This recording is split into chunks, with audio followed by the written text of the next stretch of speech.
Hello, this is Nonya, your real estate tutoress. Welcome to this channel. On this channel, I bring you the best tips and tools to passing the real estate broker exam here in Illinois. In today's video, we'll be talking about a lawsuit that you need to be aware of for the examination. Now, throughout the course, there are certain dates, lawsuits, terminology, right, that you need to know for Illinois. And so this is one of them, the Chicago Bar Association et al., so meaning a group of them, versus Quinlan and Tyson Incorporated. You understand what the lawsuit was about, what year the ruling happened, and how it affects real estate brokers in Illinois. All right, let's jump in. Quinlan and Tyson was a real estate company back then in the 50s, 60s, and they were helping people buy and sell real estate, creating contracts, doing things like that, right, facilitating the entire transaction. And so attorneys that were around in that period as well were upset because they claim Quinlan Tyson as a company was practicing law illegally, and so they sued them for the unauthorized practice of law. Now, this lawsuit went all the way to the Illinois Supreme Court, and in 1966, there was a ruling against Quinlan and Tyson, so it was in favor of the Chicago Bar Association, and so they won, and because of that, it changed the way business has been done in Illinois. So, first things first, remember the lawsuit name, all right? Chicago Bar Association versus Quinlan and Tyson Incorporated. Remember the year the ruling happened, so 1966. Now, so then the next thing is, how does that affect our business?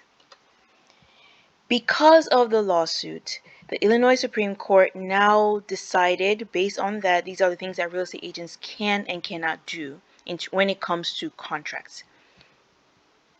We can only use contracts that have already been created, that have blank forms, and blanks, and we fill in the blanks for our clients. For example, the form is already created, we put in the dates, we put in the amount the person is trying to purchase the property for.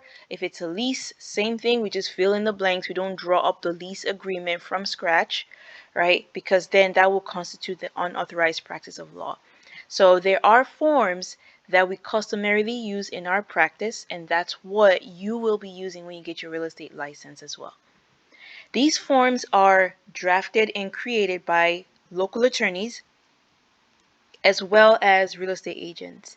So on the legal side, it's accurate, and also in terms of relevance to the industry, it is accurate as well. And every now and then they go over the forms, make sure that it's still applicable. Do we need to add some things to it? Do we need to take some things out that are confusing or clarify some terminology? So there are some people who are in these boards, and they review these forms and update them if needed. All right, so there are several of them. Once you get your license and join a brokerage, you have access to those forms. We just fill in the blanks, and then once everything is completed, we have our clients sign the form. If anything needs to be deleted or added to the contract, we only do that when our clients ask us to do that. For example, I saw a situation whereby some people, for a lease, security deposits in Illinois, they require that the landlord pay back interest when they return the security deposit. These people did not want that interest payback, so they wanted it written into the lease. And so we just wrote, myself and the other agent, we just wrote into the lease. They were there, we just wrote it in, everyone initialed, and it was fine, right? But we couldn't have just done that on our own. Same thing with if there are sections of the lease or the contract that don't apply, then they could be crossed out depending on the situation, but always at the direction of the principal, so the client, either the buyer, the seller, the landlord, or the tenant. We cannot tell our clients to sign the form and then we fill in the blanks later. No, the form needs to be filled in completely. So you and the client decide on the numbers and all of that. It's filled in. If things don't apply, you put a cross there, like not applicable, or just put a dash there. Once that's all done, everyone signs it, and then we can move forward. If we need to make any changes to the contract, for example, maybe the closing date needs to change, then we would just cross that off, write the new one in or type it in, and everyone needs to initial that change. And the final thing I have on the screen here is about advising your clients on legal matters. Now, if you're not an attorney, please be careful with this because you do not want to be sued for the unauthorized practice of law. All right. In Illinois, we use attorneys for our transactions, so just direct your client to an attorney and they can get their questions answered. You can state your opinion. All right. There's nothing wrong with giving your opinion, but just be careful that you do not give legal advice, except if you are an attorney. And some final things here. Original true copies of contracts must be given to your clients within 24 hours of them signing the contract.